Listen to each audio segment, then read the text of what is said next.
All right, welcome back to the Rise with Anita podcast. On today's episode, I have a very special treat. Jonathan Legacy Perez is more than just a dancer, entrepreneur, or a speaker. He's the man who's turned every stage of his life into a platform for impact. From captivating millions as a finalist on So You Think You Can Dance, and starring in films like Step Up 3D, to world tours with some of the biggest musicians of our time, I've had the honor of seeing him rise, not just in career, but in his consciousness. From flipping homes to flipping mindsets, Legacy also now guides others into deeper purpose through transformational coaching and powerful presence. When he's not motivating audiences or flipping homes, Legacy lives a life of legacy as a devoted father, a role that more than anything grounds his message of grit, grace, and growth. We've had the honor of knowing each other for about a decade on and off, and I've watched him evolve from so many different chapters. So, thank you for being on the show. Welcome to the podcast. Thank you. I'm so happy to be here, and I'm excited. I'm excited for you, for the community that you have, and what you're building. I think it's definitely needed. So I'm here. Thank you. So before we dive in, I'm going to go ahead and ask you one of my favorite questions, which is, what is bringing you joy today? What brings me joy today? What a wonderful question. If I were to just think about it on the cuff, I enjoy learning. Like I'm learning right now golf. I enjoy things that are a little on the difficult side that I'm not that good at, because coming from a dance background, movement is pretty, I wouldn't say easy, but I'm familiar with it, and like my body awareness and stuff like that. So when I'm doing things like golf, which is pretty complex and it's very hard to be consistent at it, I enjoy, that brings me joy, because it's like you feel like a kid again. And I think it's so important to feel like a kid again. I love that. So remind me again, what was your superpower? My superpower. I like that. Okay, so my superpower is listening to people, and finding what questions I could be asking that will allow them to find the answers that's already inside of them. Love that. All right, so diving in, you made your first bold move, leaving Miami for LA after watching a movie to pursue dance. Take us back to that moment. What did it feel like to chase a dream so big and so raw? Wow.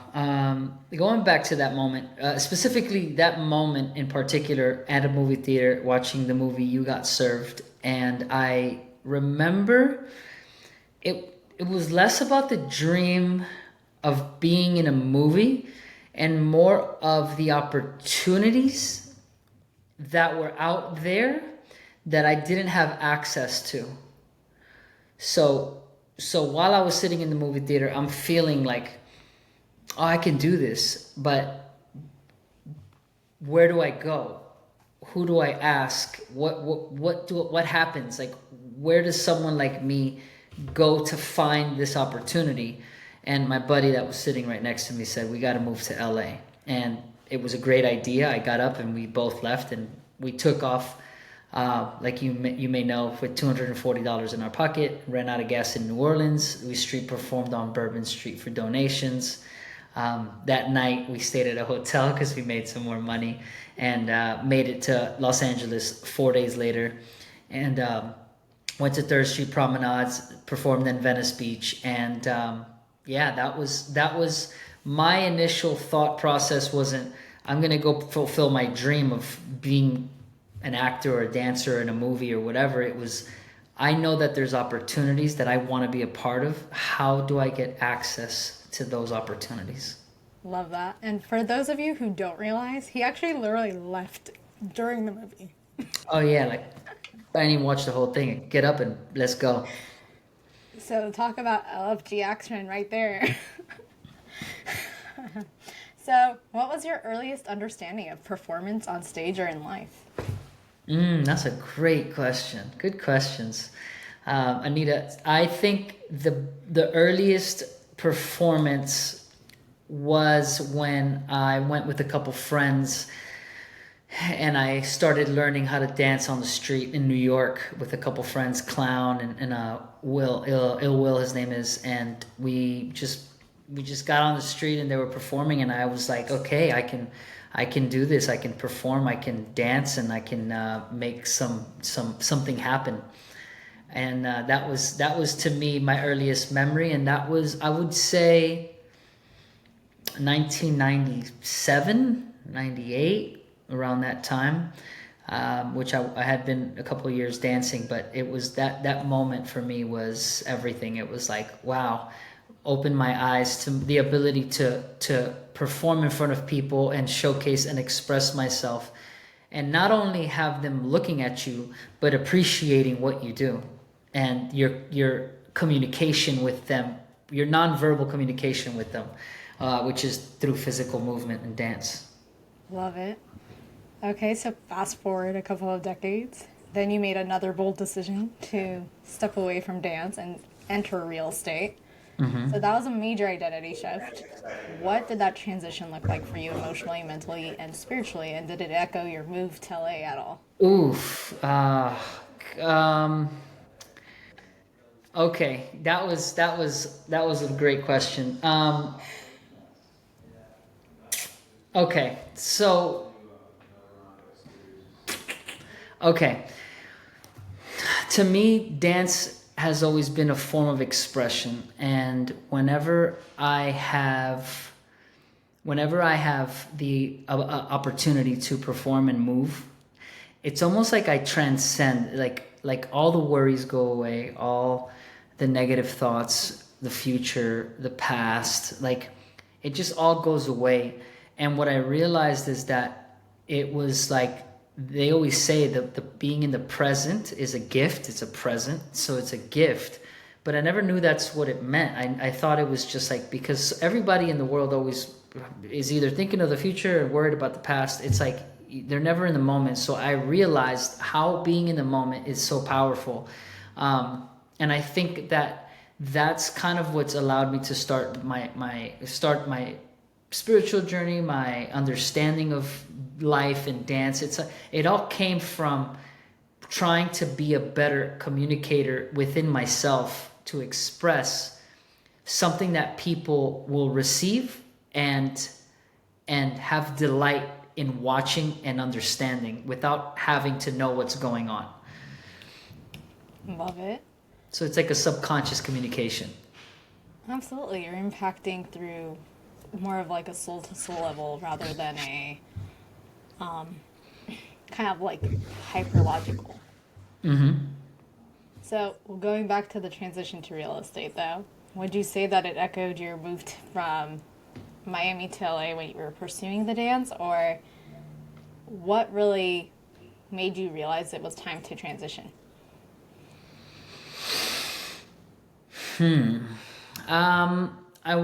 I want to cater to people listening, and I know that obviously my story matters, but for the sake of people amidst transforming or shifting them where they're at, I think the biggest thing is you feel inside when it's time to shift. And some people are afraid of it. Some people are terrified. Some people embrace it.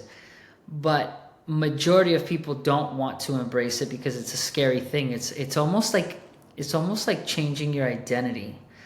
And like not necessarily dying off the old person, the old you, but there are values and habits and understandings and way of speaking, and there's like there's things that you do daily that make up who you are, and then there's things that make up who you think you are, and it's shedding all those things. And for myself, the transition, it was always the same. I want greatness. I want more out of life, and not to the point where I'm like, I'm not happy where I'm at, I need to move, or complacent. It's like, it's more of like, your potential, and people often tell you your potential, but you don't really know what to do with it. And you're trying to find out what it means. It's like, same thing. It's like, I knew I wanted to be in the industry, but I didn't know where to find that potential. So when somebody sees potential in you or in me, it's like, wow, you see the potential, but how do I bring it out? You know, it's like, it's that same concept. I had the transition to real estate was I would say it's the exact same feeling. It's a fear of the unknown and not knowing if faith fully is embraced, that it's going to succeed and it's going to happen, because we are logical beings and emotional beings. And if we think logically, if I just go, things are going to work out. Well, not really, because I don't see the clear picture. But one of my mentors and good friends always says, and he says this quote, and I love this. It says, in the absence of clarity, take action. Bold action is what I would add. But okay, so going back to the identity shifts, what would you say you had to do, or what was that process like for you to actually start owning that new identity of like, I'm going to be an entrepreneur, I'm going to go after this new territory and new realm? I think for me, it was as I'm looking at it in the past, the identity shift happens with who you're around. Your network is indeed who you become. When I read Think and Grow Rich and How to Win Friends and Influence People, and those two books literally shifted my life. But when I was reading it, it talked about you are the average of your 5 closest friends, meaning like your income is the average of your 5 closest friends, and the next 5 years of your life are determined by the people you meet and the books that you read. So I was like, oh my God, I gotta become a reader, and I have to go talk to people. And it's like, you know, you can continue to do what you've always done, and you'll continue to have what you've always had. But when you go out there and meet somebody, the purpose of meeting people is to have a different perspective of what situations you are in, that maybe you see your way, and somebody else might bring a new perspective, which you might adapt that perspective. You might say, I love the way that they saw that. Like, if something bad happens in my family, usually I'm like, well, okay, my brother got laid off or something. I'm like, it's okay. It's a great opportunity to leave a job that maybe you didn't like and go find something that you're joyous about. And he's like, wow, that's awesome. I love that way of thinking. Because when it happens to you, you don't think positively. You're just like, now what? This is chaotic. I'm on a limb. I'm walking out. I'm not next to the main tree stump. Yeah. I'm like going out I'm going out on the edge, and it's scary, right? Like, it's scary to not be in a safe zone. And I can relate to that constantly. It's like, sometimes you decide to take action on those things, and sometimes you're just sitting there waiting for something to happen. Absolutely. I think what I've started to do a lot recently, and I think you would know this, is ask what's great about this, or what can I learn from this experience, versus being so caught up in the trenches, but also taking a moment to acknowledge what's going on, because I think so many of us try to also brush past it. Like the feelings that come up, whether that's maybe you feel that doubt or whatever is coming through. So for me, it's like, okay, but what is this situation presenting to me? What can I learn from this? So was there ever a moment when you started to question your path or feel like it was falling apart before it came together? I mean, to be honest, I think it's always you always you're thinking about like,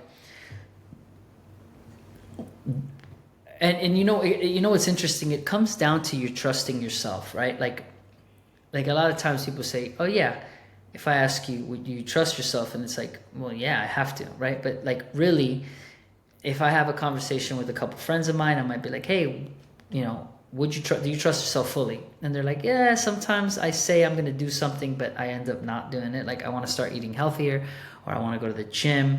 And I'm like, you know what? I could put it off till next week. It's okay. I'm going to start. I'm devoted. I'm driven. I can just start whatever I want. And I'm like, okay, but you're breaking your trust to yourself. So I would say, yes, there's been moments of very high amounts of doubt on whether the right decision or choice was made by myself. And you kind of have to go back to that faith idea where it's like you make a decision so much so that you get to a place of clarity, and you're like, I do like this.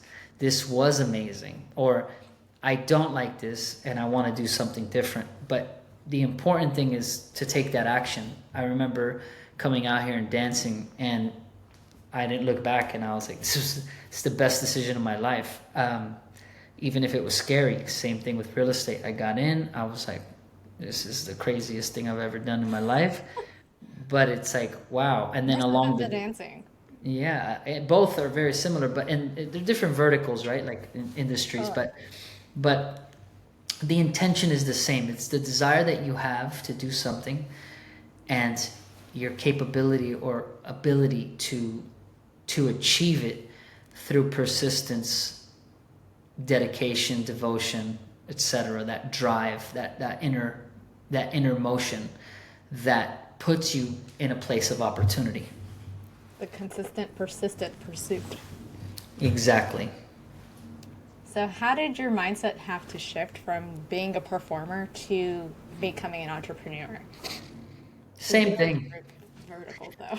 I think, well, if you think about it, I'd rather have an entrepreneur that's a performer versus just an entrepreneur that's just an entrepreneur, right? If you think about it, like having personality and charisma is across the board what brings people towards you, and it's a magnetic energy that people like seeing people shining and doing their thing and allowing us to get a glimpse into their life. And so when I just carried it into real estate, and I'm like, I'm going to be amazing at what I do, and if you're coming along, fantastic, and if you're not, fantastic, and either way I'm going to have fun. And I think that breeds people to be like, I like this because it's not the same as everything else. It's unconventional, it's different. Like, when do you see a dancer doing business and speaking on stages and talking about a journey and spitting on their head and crying and expressing how difficult things are, but how amazing it is at the other side of it? And so that's, I think I took the performance aspect of it and sprinkled it and embodied it into this business persona that people, it's not, I always say, like, I wanted to be a businessman, but really I just want to show up as me, have fun, and impact lives along the way. I love this because I'm all about the embodiment process. So I have what I call the HER method, which is Heal, Embody, Rise. And it's that embodiment of how do we start filling in the gap of what we would like to be while we are kind of in this process of becoming. So that's cool. Thank you. What beliefs or patterns did you have to unlearn when you left the entertainment industry? Ooh. Beliefs or patterns that I had to unlearn? Wow. I told you I was coming in hot.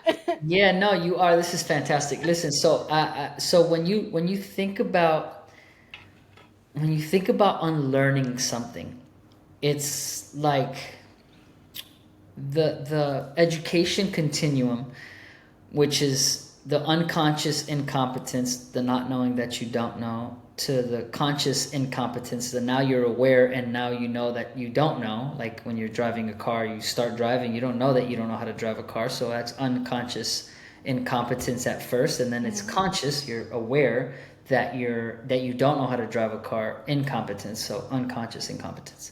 Then you apply yourself, conscious competence, and then it just becomes second nature, unconscious competence. Not knowing that you know, and you just do it automatically. Unlearning is such a hard thing to do. I think that choosing the actions that you want to do will automatically start eliminating the old actions and replacing those. I think that's a better way of looking at it. Because if I have to unlearn something, that means that I'm unconsciously doing it, and I have to now become aware of it. Then I have to make an effort to change, my nature, what I'm accustomed to. And it seems a little more daunting than if, for example, I just wake up every day at 10 a.m. and I'm like, I want to wake up early, but I'm still going to sleep at midnight. That's not an action. I'm not setting an alarm early or trying my hardest and realizing why I'm going to sleep. I'm actually going to sleep early on purpose and making that the habit, where now I just eliminated the midnight sleep time and started going to sleep at 9. I'm like, I am now a 9 p.m.er or a 10 p.m.er or a 11 p.m.er or 11 p.m.er, where I can now go to sleep and wake up early and go, okay, all I did was emphasize what time I wanted to wake up instead of going through the hassle of unlearning. So my point is, there was a couple habits, waking up, going to sleep late. I was a very productive at night, and I would be like at 10 p.m. I'd be like, give me my notebook. I'm writing all my ideas down. I'm gonna stay up till 2 a.m. while everybody else is sleeping. I'm making my ideas happen. And then when everybody else is waking up and making those ideas happen in real time, I'm waking up at 11, 12 o'clock and my day's gone by and it's already too late to take action and do the things I want to do. So that's one of the things that has shifted for me. I've wanting to go to sleep earlier, just to capitalize on the day. Nice. So you've evolved through a lot of different identities: dancer, entrepreneur, coach, father. Where has spirituality shown up in that evolution, and how does it shape the way you approach business today? Recently, I've and thank you for that. That's a great question. Recently, spirituality's always been a part of my life, and I think that it comes from my mom and my dad and my family in general has this interconnectedness of connection to the creator, our creator. And so ultimately, like, my walk now with my faith has been a process, and trying to discover, like, bad habits, new habits, what things are working, what aren't working, and how do I step into this new identity. So I think, like, I think it's everlasting. It's always shifting, and you should always seek to grow. I think the growing for me is what's exciting, and not being like, all right, I'm in my faith, I got it, I'm good, I'm fantastic. It's like, no, well, I could be meditating and closing my eyes and praying a little bit more. I could be, buying a coffee for somebody, or feeding the homeless, or helping kids, or whatever it is that is I'm, drawn to do. I think there's always that room for improvement, to give of yourself and be more loving to everyone else, to other people. I love that. So when fear or doubt creeps in today, what do you anchor to? What is the way you pull yourself out of it or acknowledge it? I just remember, it's what I was telling you earlier. It's that awareness of, like, I think that one could be, it's not unlearned, because fear and doubt, I don't necessarily know that it's, like, learned. I think it's acquired by our abilities to want to preserve our life. Like, we don't want to be, like, uncomfortable, and we're like something's uncomfortable, we're like, no, we're trying to preserve and not, like, die, and not, like, go into a negative feeling of, like, shift and wait, I'm this person, why would I want to change who I am, what's going on. I think that emotion and that feeling is what I anchor to. It's like, I know what this is, and yes, I'll be submerged in that emotional feeling of, like, oh,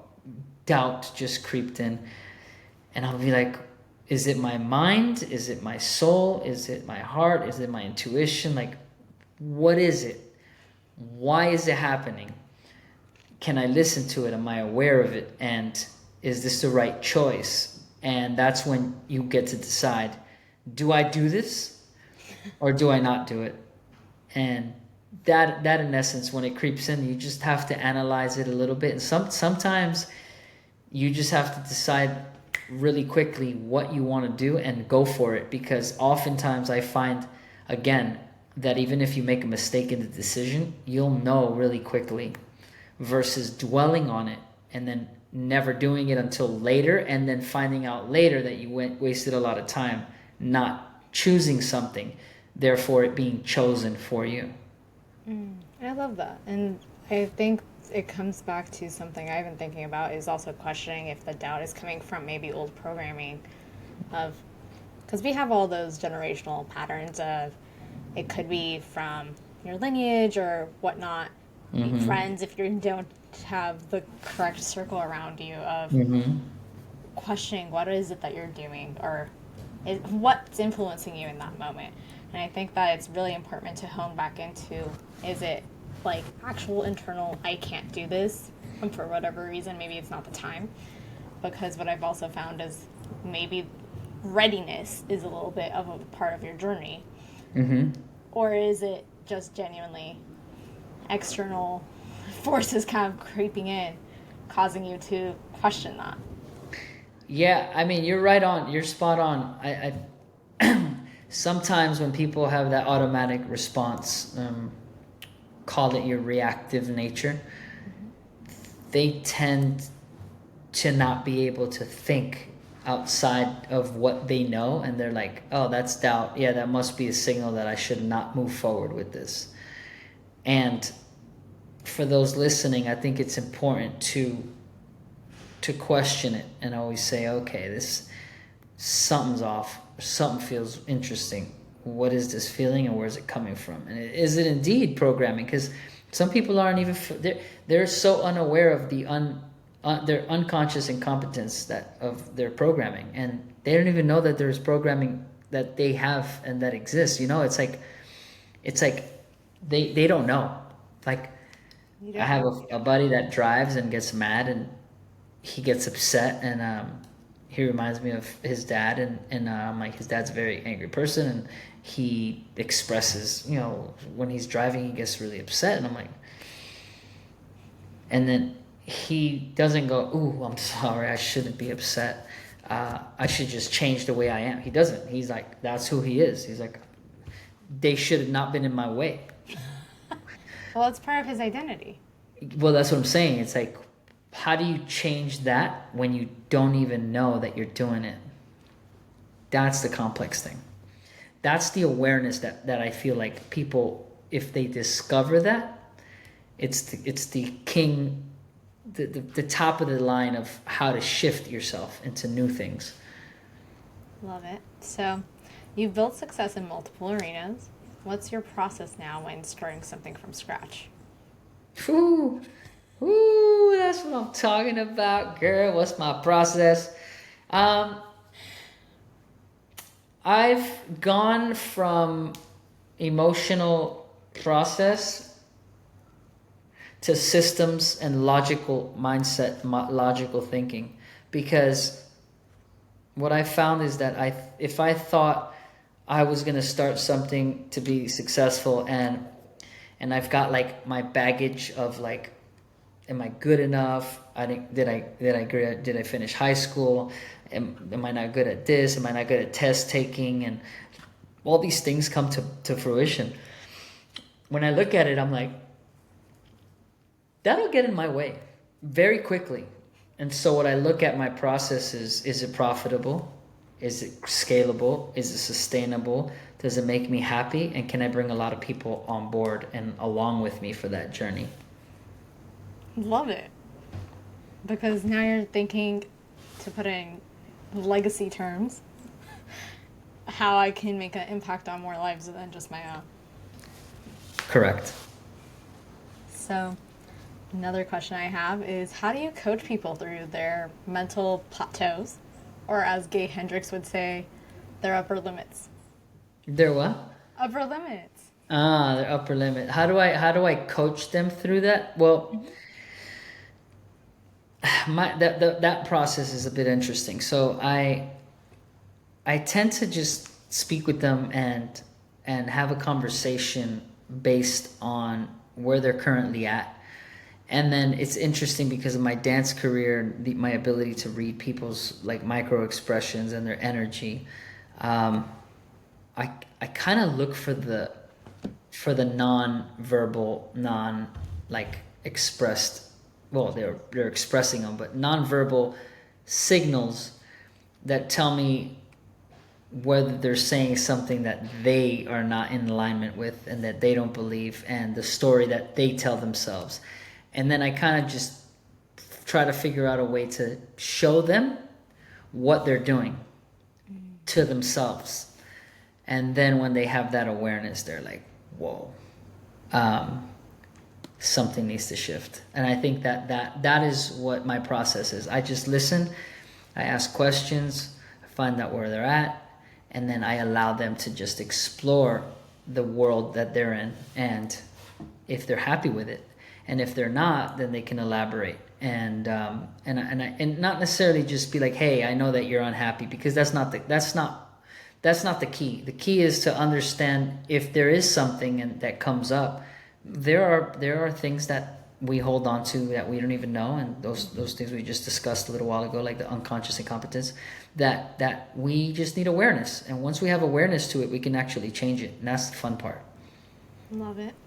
So what does success look like for you in this day, for both when you're coaching a client and then you yourself and how you live your personal life? Oftentimes people hide their emotions because they think that it's a sign of weakness, that they're going to be judged, that they don't have control. I feel like when I'm on a coaching call, and I don't necessarily aim to make them cry or get emotional, right? But it happens organically, where they're feeling the words that they're expressing and they're listening to themselves. And for someone to listen to you and to actually care about what's going on in your life, I think just that alone says a lot. And to me, that's success. Taking time to listen to somebody and giving them the proper mirror so that they can in turn make adjustments that they see necessary for their growth. Love it. And success for you on a personal level at this point? On a personal level, when I aim to do something and I accomplish it, and sometimes it's outworking people, and it's sometimes doing stuff that other people aren't willing to do. And I think that to me feels like success. Not necessarily overworking, but I think at the end of the day, when I'm like pushing myself, I like pushing myself to the limit. If I were to go right now and sign up for a marathon, 26.2 miles, I would probably accomplish it without any doubt, with no training. Even if it's on my hands and knees crawling across the finish line, I find success for me is that mindset, to get it done and get there no matter what. Now dive deeper into that. How do you come into that type of mindset? What is a tool that maybe helps you when you decide to be able to take an action like that and actually stick with it rather than maybe pushing it off or delaying? The words "watch me" come to mind. and you might think like, oh, that's so like performing for someone else, everybody else. But at the end of the day, it's like there's something has to fuel that movement. And I think for me, it's the fact that I can do what I know most people won't. It's less about the people that are looking at me, and more about like I can prove to myself, like above all, that if I set my mind to something, I'll do it.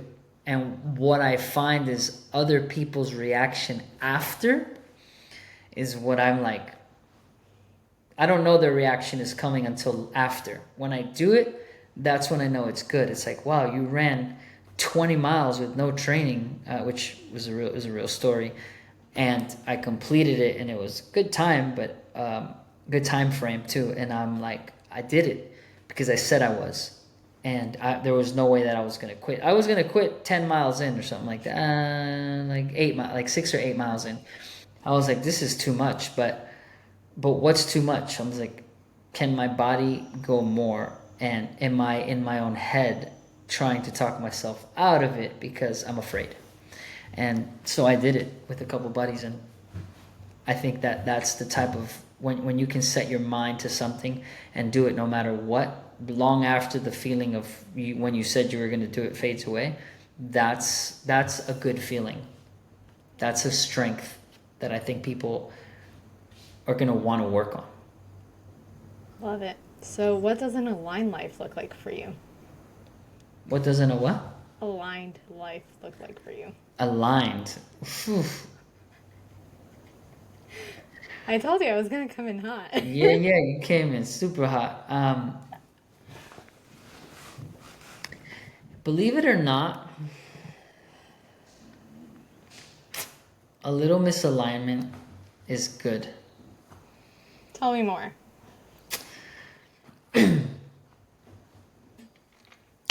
If I woke up and I had $10 million in the bank and I was having a great time and I had people working for me and I was just hanging out with friends and family and making money and going on boat rides and just chilling and not having to work and just making a lot of money and having joyous friends around, and like,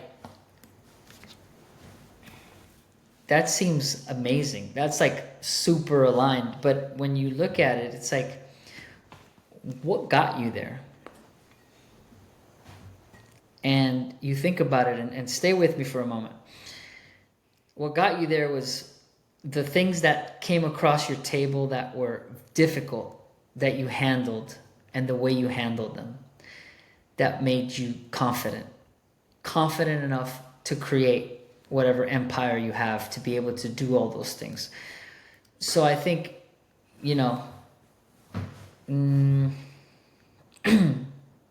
if the sun is here and the earth is here and the sun is shining, can you see the rays in between?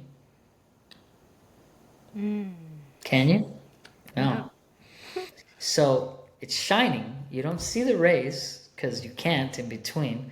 So when do you reveal the light from the sun?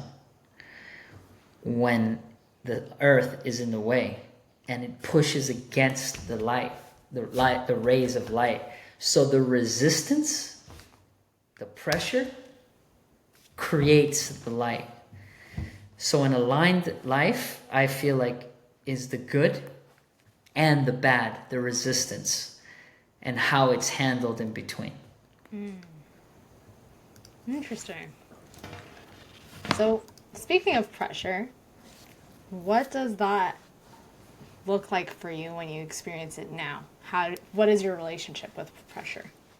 The words "let's go" come into play. Okay. Pressure used to back me up against the wall.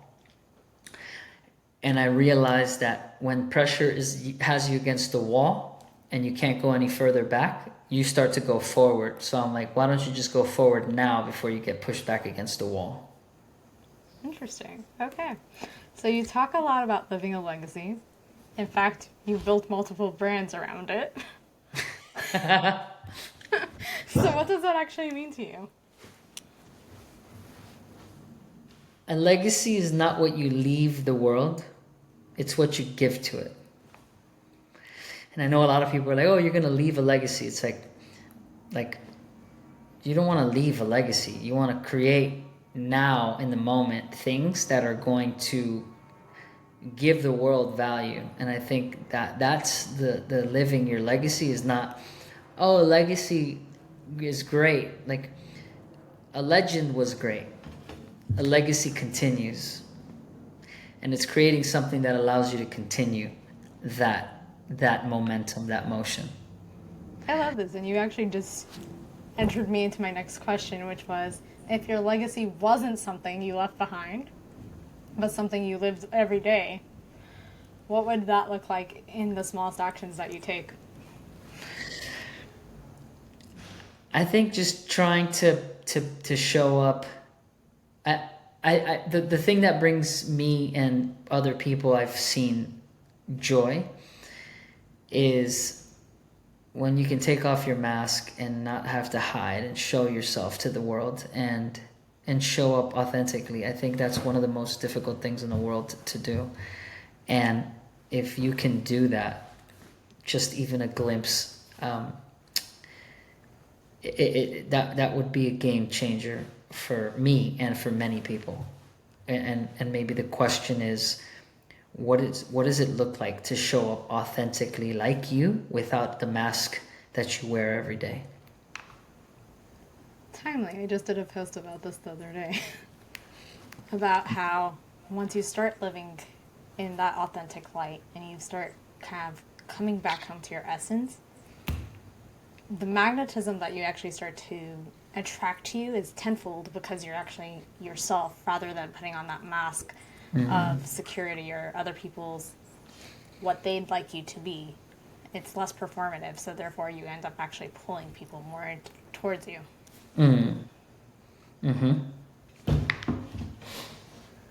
So what's something you wish more men, especially performers or leaders, felt safe to say out loud?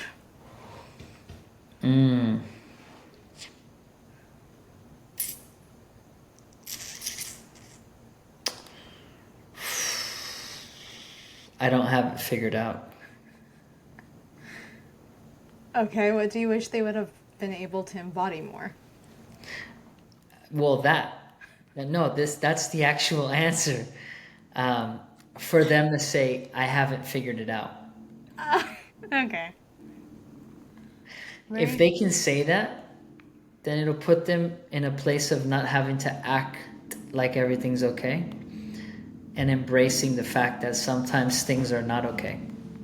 And they can ask for help from other men or other people that support them. But if nobody knows what's wrong with you, why would they ever offer to help? I love that. And actually, I want to commend you for a moment, because you are very in touch with your emotions. And I think what I would like to see more men be able to do is actually embrace their emotions and embrace that authentic, how I'm feeling. I don't have it all figured out. I don't have the answer to what's next yet, but I know I'll get there. Yep. So, what do you want for your son or your future generations to remember about the way you lived?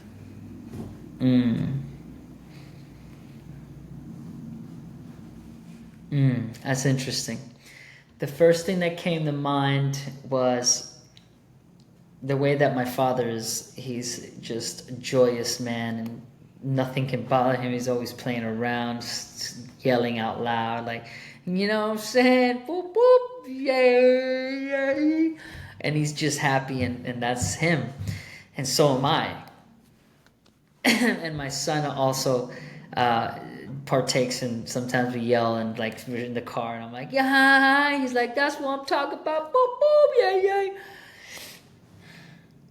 But it's so interesting that sometimes we extroverts are real introverts, and we do that to mask the pain that we're feeling inside. So while I want my son to remember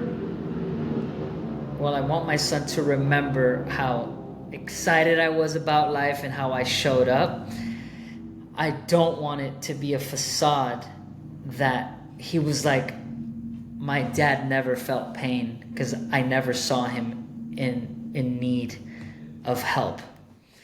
So I'd like for him to remember me as and men in general, like that it's okay to be not okay, and sometimes people mask their pain with signs of joy, and to look at it and explore it and see how that shows up in his life. I love that. Because you want to leave back more than just... It's like an era of almost resilience that you want to leave. Like, yes, I can feel the depths, but at the same time, I can also feel joy, and it's not necessarily correlated. It's like the true more than meets the eye. Absolutely. So if your 25-year-old self heard you talking today, what do you think would surprise him the most? These are great questions. 25-year-old me. He would be like, "What are you talking about, bro? Can you tell me a little bit more?" That's the 25-year-old me. So he would have intrigue. Huh? He would have intrigue. Oh, for sure. For sure. Like, at 25, I was so curious about life and like what makes people tick and what makes people happy and sad and move. And I was obsessed with action, people's actions. And, you know, I thought I wanted to be a child psychologist when I was in high school. I was like, I want to be a child psychologist. I want to help kids. But really, I was like trying to figure out how to help myself.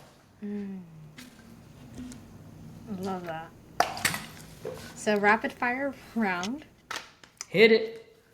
What's your current mantra? How you do anything is how you do everything. Love it. A book outside the ones you mentioned that blew your mind. Compound effect. Daily non-negotiable. Brushing and flossing my teeth.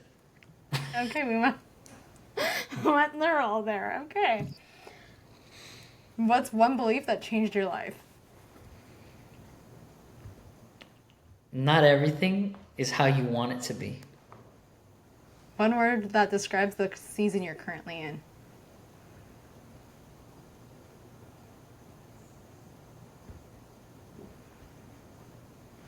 A diamond. Love it. What's your legacy habit you can't live without? Making people laugh. 2025 word. Phoenix. Ooh, that's a strong one. Well, it's been a pleasure to have you on the show. I'm so grateful for this conversation and just being able to know you, to learn from you. And thank you again for your time. And I just want to honor the fact that you are spectacular in multiple fronts. And I'm just very honored to know you. I appreciate you. Thank you for your kind words. And thank you again for having me. This has been amazing and lovely. And your questions are definitely phenomenal. Thank you.